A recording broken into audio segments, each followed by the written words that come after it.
এখন বাজে প্রায় 11টা 7-এর মতো। তো এখন হচ্ছে আমি দুপুরের রান্না চড়াবো। কি আর বলবো, সময় যে কোন দিকটা চলে যায় আমি নিজেও টের পাই না।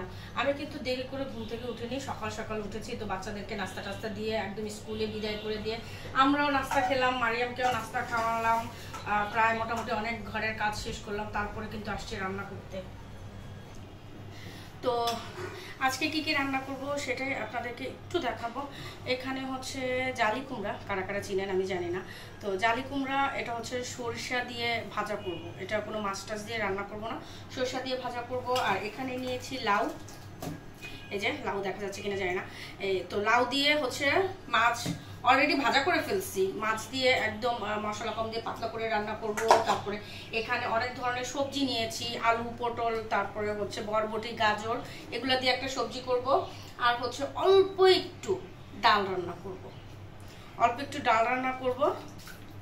আর মারিয়ামের জন্য অলরেডি কিন্তু বরবটিটা কিন্তু সিদ্ধ হয়ে যাচ্ছে। এটাতে একটু আলুও দিব, এটাতে একটু আলু দিব, কেননা আলুটা দিলে একটু ভালো হবে। আর চিংড়ি মাছ কিন্তু আমি ছোট ছোট চিংড়ি মাছ দিব, আপনাদেরকে দেখিয়ে দেবো। আসলে ছোট ছোট চিংড়ি মাছ দিয়ে কিন্তু আলু দিয়ে বরবটি দিয়ে ভাজা করলে ভালোই লাগে, খারাপ লাগে না।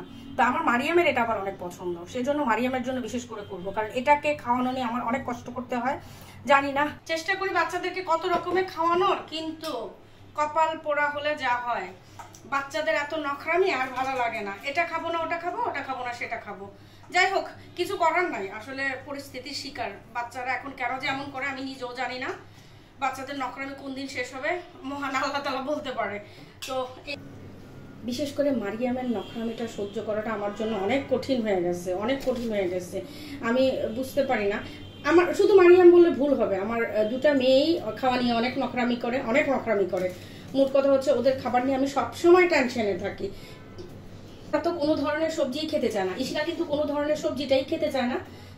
কি করব কি করব সেটাই দিশা বুদ্ধি পাই না। তো যাই হোক, আদা রসুনটা কিন্তু আমি নামিয়ে রেখেছি আগে থেকে, আজকে আর ভুল হয়নি, আজকে আর ভুল হয়নি। আর এই যে ছোট ছোট চিংড়ি মাছ, একদম ছোট ছোট চিংড়ি মাছ, এই যে দেখা যাচ্ছে না, এই যে এই যে ছোট ছোট চিংড়ি মাছ দিয়ে বরবটি আলু দিয়ে তারপর ভাজা করব। আর রসুন আমি এখন পর্যন্ত সরিষাটাও বের করে ভিজাই নাই, কখন যে ব্লেন্ড করবো আর কখন করবো না সেটাও জানি না। সরিষাটাও প্রায় শেষ পর্যায়ে, সরিষা আনতে হবে। নখ তো ভেঙে যাবে বাবা,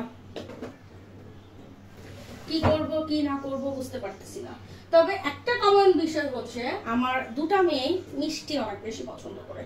তো যাই হোক, রান্না শুরু করার আগে মারিয়ামটাকে একটু ড্রাগন ফলটা কেটে দিব। মারিয়াম আবার ড্রাগন ফলটা পছন্দ করে, তো ওকে কেটে দিয়ে দেন, তারপর আমি রান্না করতে বসবো। আর সরিষাটাও ভিজিয়ে নিই, সরিষাটা ভিজিয়ে নিলে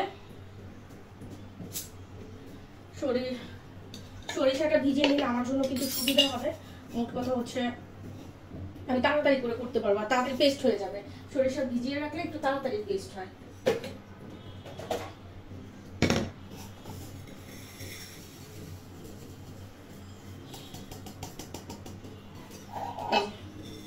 সরিষাটা একটু একটু বাছতে হবে আমার মনে হয়, মেবি জানি না দেখা যাচ্ছে কিনা। এই যে এটা কালো সরিষা না, এটা হলুদ সরিষা। তো সরিষাটা একটু বেঁচে দেন, তারপর আমি এটাকে পেস্ট করে নেব। এটাতে একটা কাঁচামরিচ আর একটা রসুন দিব। বলেন এখন যদি 11টার উপরে বাজে, রান্না শেষ হতে হতে কয়টা বাজবে?